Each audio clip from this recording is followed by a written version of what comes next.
Alhamdulillah sehat. Kamu gimana, sehat? Sehat. Hmm. Bapak dengar-dengar kamu mau jadi pemain bola? Ya, itulah.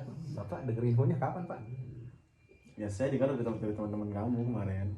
Info itu kayaknya Bapak dapat bakal setahun lalu kali, Pak. Kalau sekarang udah nggak pengen jadi pemain bola lagi, paling bantu Bapak saya di pasar. Hmm. Kira-kira kenapa itu kok malah mengurungkan niat jadi pemain bola? Biasa lah, Pak. Ekonomi. Tahu sendiri kan kemarin 2 tahun kemarin pandemi, bisnis Bapak turun terus. Emak juga kan ikut Bapak tuh, kalau misalnya Bapak ke pasar jadi emak ikut ke pasar. Ya, gara-gara pandemi pasar jadi sepi, mana orang belanjanya online baik. Kan namanya pasar mah kan nggak bisa belanja online. Iya, mau gimana lagi, namanya kondisi. Ya tapi itu betul juga, emang zaman ekonomi sekarang memang agak sulit gitu kan. Tapi kan bukannya ada jalan lain kan dari masalah itu. Ya, kalau misalkan ada masih nggak bakal begini, Bang. Nah berarti memang belum menemukan kan, berarti Belum. solusi dari permasalahan itu. Nah mungkin bisa aja lewat beasiswa ataupun lain gitu kan.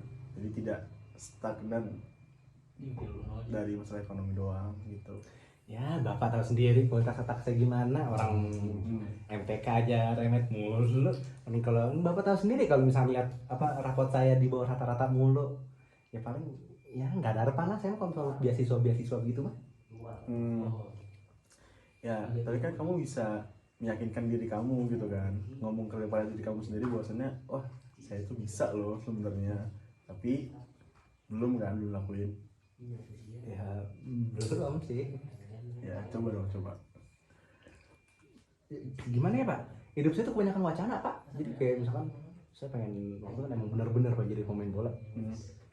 Ya, ini pengen doang, tapi ya nggak dilakuin karena ya satu dan lain hal.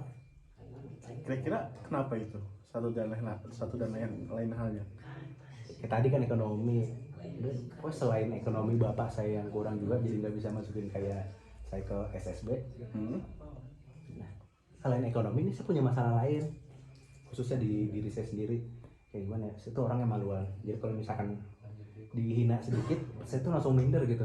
Apalagi yang kayak Bapak lihat nih, kalau misalkan badan saya kan gede. Jadi gimana ya kalau misalkan main bola, ayo lari yang cepet lu, lari yang cepet.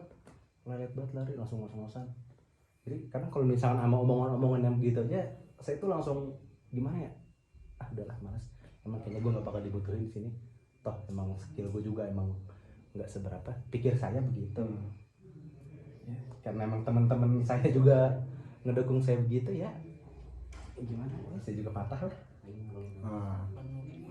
Ya sebenarnya pengalaman seperti itu memang sakit ya, tapi itu bisa jadi sebuah pembelajaran yang baik gitu kan, karena bisa jadi itu motivasi paling besar buat kamu tuh lebih sukses lagi dalam dunia sepak bola.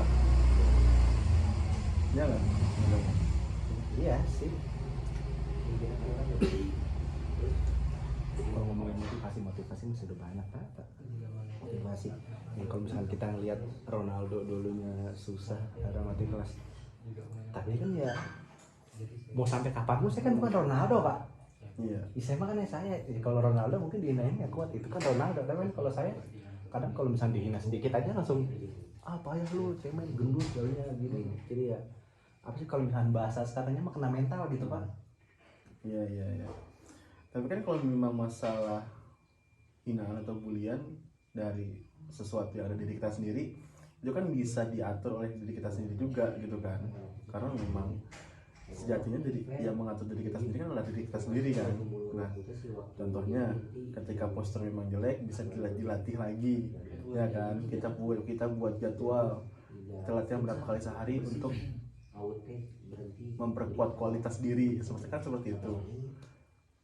Jadi begini, Pak, badan saya gini tuh bukan tanpa sebab. Seperti yang tadi saya cerita di awal, bapak saya kerja di pasar, jualan sayuran.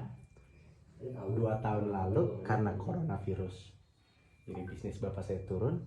Alhasil dagangan gak laku, dibawa ke rumah dimasak buat anak-anaknya. Nah saya tuh punya sifat dari dulu kayak apa ya, kalau misalkan ibu saya udah masakin buat saya, kalau misalkan gak dimakan tuh gak enakan gitu. Jadi kalau misalkan pernah suatu ketika ibu saya mau masak banyak kan, karena emang bapak bawain dari pasar itu bahannya banyak, alhasil ibu saya juga masak banyak. Nah gara-gara nggak ada yang makan, karena emang waktu itu saya sempat pengen diet juga kan. Nah gara-gara saya pengen diet akhirnya nggak ada yang makan.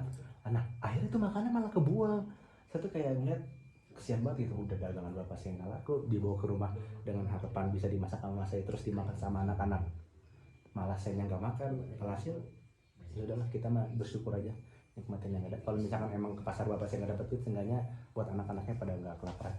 Nah, alhasil gara-gara pemikiran saya yang seperti itu terus berulang selama 2 tahun ya, seperti yang bapak lihat ini badan saya jadinya begini.